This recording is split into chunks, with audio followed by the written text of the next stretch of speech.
தோழமைகள் அனைவருக்கும் என்னுடைய வணக்கத்தை தெரிவித்துக் கொள்கிறேன். நான் உங்கள் தோழி நாகசித்ரா. நம்முடைய டே ஆஃப் ஸ்பெஷல் சேனல்ல இன்னைக்கு நம்ம என்ன பார்க்க போறோம் அப்படின்னு பார்த்துட்டீங்கன்னா, அதாவது வரலாற்று பக்கங்கள்ல ஏப்ரல் 21 ஆகிய இன்று என்ன நாளாக அனுசரிக்கப்படுது அப்படின்றத தான் பார்க்க போறோம். ஸோ இந்த நாள் வந்து தேசிய குடிமை பணியாளர்கள் தினமாக அனுசரிக்கப்படுது. ஸோ இந்த நாள் அனுசரிக்கப்படுவதான முக்கிய நோக்கம் என்ன அப்படின்னா, சிவில் சர்வீஸ்க்குள்ள போகணுன்றது எல்லாருடைய ஆசையா இருந்தாலும் கூட கடைசி வரைக்கும் அவங்க முதல்ல வரக்கூடிய அதே இன்ட்ரெஸ்டோட இருப்பாங்களா அப்படின்னு கேட்டீங்கன்னா கண்டிப்பா இல்ல. அவர்களுடைய வாழ்வியல் முறைகளாகவும் வேலை பளுவின் காரணமாகவும் என்னவாகும் அப்படின்னா, அவங்க முதல்ல வந்து அதே இன்ட்ரெஸ்ட்ல சில சுணக்க நிலைகளும் சில வேலைகள்ல மந்தங்களும் ஏற்படும். ஸோ அந்த மாதிரியான சூழல்கள்ல அவங்கள தட்டி கொடுக்கும் விதமாகவும் அவங்களுக்கு ஒரு என்கரேஜ்மெண்ட்டை ஏற்படுத்தி வேலைகள்ல வந்து அவங்கள துரிதப்படுத்தும் விதமாகவும் தான் இந்த மாதிரியான நாட்கள் வந்து அனுசரிக்கப்படுது. ஸோ இந்த நாட்கள் வந்து ஒவ்வொரு நாளும் அனுசரிக்கப்படுவதன் முன்னதாக அதுல வந்து ஒரு வரலாற்று பின்புலமும் இருக்கு.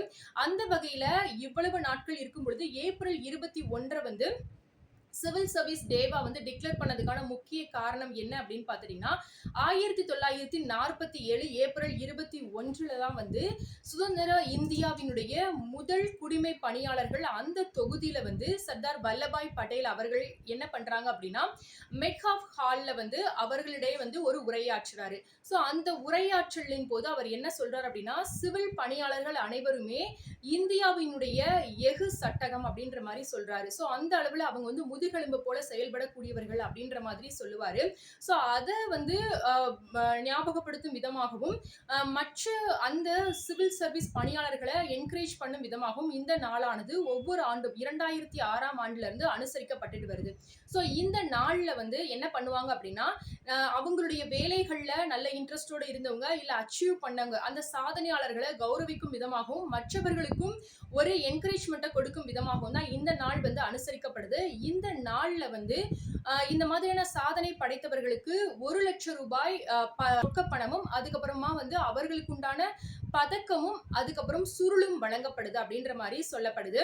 ஸோ இது வந்து ஒவ்வொரு இண்டிவிஜுவல்ஸ்க்கும் 1 லட்சம் ரூபாய், அதாவது ஒவ்வொரு தனிநபருக்கும் 1 லட்சம் ரூபாய் அளவிலான ரொக்கப்பணம் வழங்கப்படுது. ஒருவேளை அவங்க குழுவா இருக்கிறாங்க அப்படின்ற பட்சத்துல அப்பொழுதும் கூட ஒவ்வொருவருக்கும் 1 லட்சம் ரூபாய் அப்படின்ற கணக்குல 5 லட்சம் ரூபாய் மொத்தமாகவும் வழங்கப்படுது.